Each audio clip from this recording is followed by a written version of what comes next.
Welcome back to another Chasers Chat. I'm joined by a big power hitter on the Storm Chasers, Vinnie Pasquantino. Vinnie, thanks for joining us. No problem. Thanks for having me. So, Vinnie, I'm just going to hit you with a couple random questions. Pretty light, pretty informal, and we just want to know more about you, okay? Cool. First question, who is the biggest influence in your baseball life and growing up? Well, if I don't say my mom, she's going to see this and she's going to call me and be upset that I didn't mention her, but I have to say my dad. But I want it to be known that I mentioned my mom, and I mentioned my mom first. So it's my dad. I don't want to get into that any further because, I'm just going to, hey, Mom, I mentioned you. You're in there. Perfect. We know she's a big active follower, so we know she was going to see that for sure. What, growing up, favorite baseball memory, something that you kind of always remember when you see a baseball field?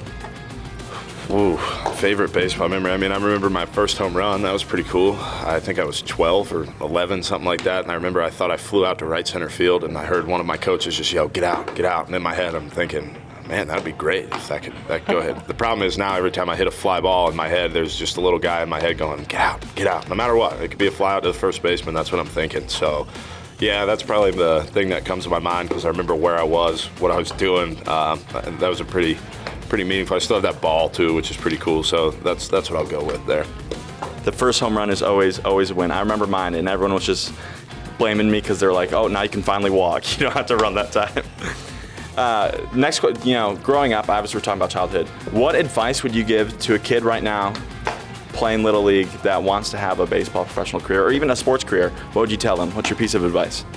Pretty much what I tell kids when I give them lessons is that you need to have fun, because if it's not fun, it's not worth it to you to keep doing it. Yes, it's a job currently, but at the age that they're at right now, it's not a job. It's something they do for fun, and it should be that.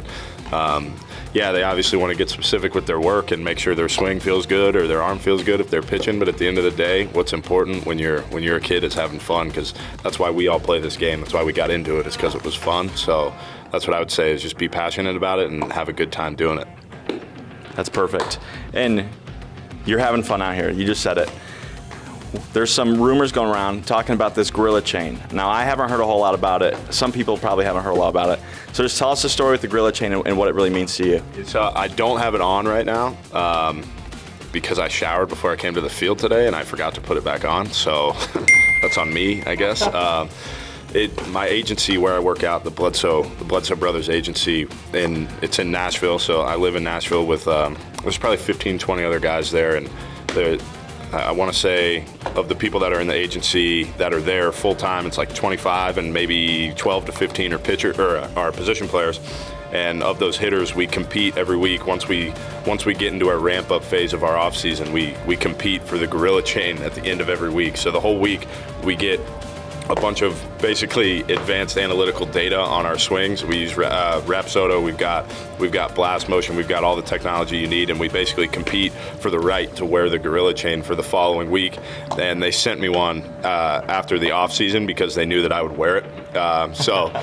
Because I'm an avid chain wearer, as anybody who knows me knows. So that's what it is. I wear that and kind of remember who I train with in the off season, and that's kind of what it's all about for me. It's the guys I put in, a lot of work with in the off season, and it's cool to, we played a few other guys this season of guys that are in that agency, so it's just a cool thing, a cool representation of kind of where I came from. That's kind of how I look at it.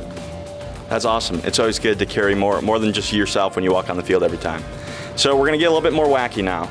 So starting off, what is probably the craziest thing you've ever eaten?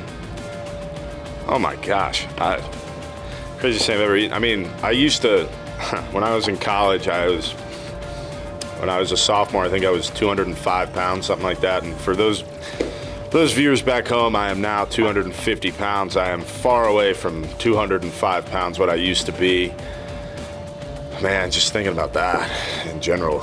But I used to have this breakfast. I was told I needed to gain 40 pounds. That's what I was told going into my junior year. So I figured I would attack breakfast the best way I could. And people think it's weird. I think it's pretty good. But I used to have like 6 or 7 eggs, bacon, sausage. I'd mix in chorizo sometimes if I was feeling frisky, hash browns, hot sauce, and ranch. And I would mix it all up in a bowl. And when I say it like that, it sounds pretty gross, but I just want you guys to know that that was when I was living life to the fullest, is when I was having that every morning. I mean, it was just something I'd look forward to. Get up, brew the coffee, turn the stove on, because it was go time for the day. I mean, it'd take me 40 minutes to make it, because they'd put the hash browns on, and the joke at school was the hash browns I made were better than McDonald's. So I took pride in the way that I cooked hash browns to make sure that they were crispy enough but not too soft, and they were cooked all the way through. So it was just one of those things that I really attacked breakfast in the year of 2018, 2019. I really attacked it. And now, now I'm doing the opposite, where I don't want to gain as much weight as I did at one point in my life. So I do not eat that for breakfast anymore. I try to stick away from that. So yeah, that's probably one of the crazier things that I've eaten, especially on a consistent basis. Sure, I'm gonna have to get that recipe from you after this, and I'll give it a try. One more question for you.